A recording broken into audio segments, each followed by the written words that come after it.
नमस्कार. वुमेन्स 24 चॅनलमध्ये आपलं स्वागत आहे. अमरावती शहरातील कायदा व सुव्यवस्थेच्या मुद्द्यावर विधान परिषदेत मोठी चर्चा रंगली आहे. आमदार संजय खोडके यांनी गुन्हे शाखेच्या कामकाजावर गंभीर प्रश्न उपस्थित करत पोलीस निरीक्षक संदीप चव्हाण यांच्यावर कारवाईची जोरदार मागणी केली आहे. अधिवेशनात बोलताना त्यांनी सांगितले की पोलीस महासंचालकाच्या मार्गदर्शक सूचनानुसार गुन्हे शाखेत काम करण्यासाठी आवश्यक पात्रता पूर्ण होत नसतानाही पीआय चव्हाण यांची नियुक्ती करण्यात आली आहे. त्यामुळे त्यांच्या कामकाजावर संशय निर्माण होत असल्याचे त्यांनी स्पष्ट केले. तसेच अमरावती शहरात वाढत असलेल्या एमडी ड्रग्ज आणि अंमली पदार्थांच्या तस्करी बाबतही त्यांनी चिंता व्यक्त केली. केवळ गुन्हे शाखेवर कारवाईची जबाबदारी देण्याऐवजी स्थानिक पोलीस ठाण्यांनी सक्रिय भूमिका घ्यावी अशी मागणी त्यांनी केली आहे. याशिवाय शहराच्या वाढत्या विस्ताराचा विचार करता नवीन पोलीस ठाण्याची गरज, सीसीटीव्ही यंत्रणा वाढविणे आणि पोलीस कर्मचाऱ्यांची संख्या वाढवण्याबाबतही त्यांनी शासनाचे लक्ष वेधले. अमरावतीतील कायदा व सुव्यवस्था अधिक सक्षम करण्यासाठी ठोस पावले उचलावी अशी मागणी करत त्यांनी शासनाला आवश्यक निर्णय घेण्याचे आवाहन केले. आज अमरावतीमध्ये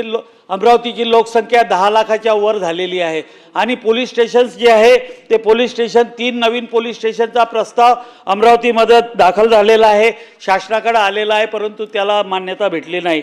त्याचप्रमाणे अमरावतीमध्ये सीसीटीव्ही कॅमेऱ्याचा 100 कोटीचा प्रस्ताव शासनाकडे प्रलंबित आहे आणि तो गृह विभागाकडे प्रलंबित आहे. त्याला जर मान्यता भेटली तर खऱ्या अर्थानं गुन्हेगारी जी आहे त्याच्यावर पायबंद करण्याचं काम खऱ्या अर्थानं होऊ शकेल. राज्याच्या दृष्टीनं आपण विचार केला तर कैद्यांची संख्या आपली एवढी वाढलेली आहे की आज प्रत्येक जे कारागृह आहे ते ओव्हरफ्लो झाले आहे. तिथं सुद्धा शासनानं लक्ष घालण्याची गरज आहे. आणि हे करत असताना अमरावतीमध्ये मी सांगतो तुम्हाला की आमच्या अमरावतीमध्ये आज एका वर्षात जवळपास 30 गुन्हे मेड्रेक्सचे किंवा अंमली पदार्थाचे दाखल झालेले आहे. म्हणजे ते गुन्हे पकडले, परंतु सातत्यानं आम्हाला अशी भीती वाटते की आमचं अमरावती हे एक अंमली पदार्थाचं हब बनेल की काय, कारण की अंमली पदार्थाचा मोठ्या प्रमाणात इथं प्रभाव आहे. आणि ह्या सर्व गोष्टीवर इथं पोलिसांची संख्या, पोलिसांच्या वसाहती हे वाढण्याची गरज आहे.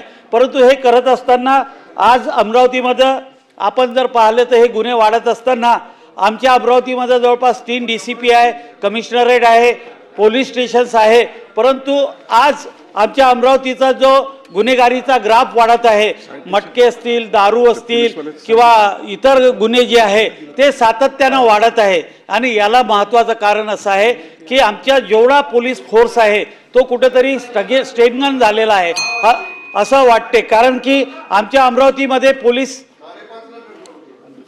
एकच मिनिटात आमच्या पोलिसांमध्ये एक PI आहे चव्हाण म्हणून, आणि त्यांना क्राईमचा चार्ज दिला आहे. आणि क्राईमचा चार्ज देत असताना आपले मार्गदर्शक तत्व आहे की जो 3 वर्ष PI असेल त्यालाच आपण क्राईम देऊ शकतो. ज्याच्यावर कधी गुन्हा दाखल नसेल, ज्याची सचोटी चांगली असेल अशा यांना आपण PI म्हणून देतो.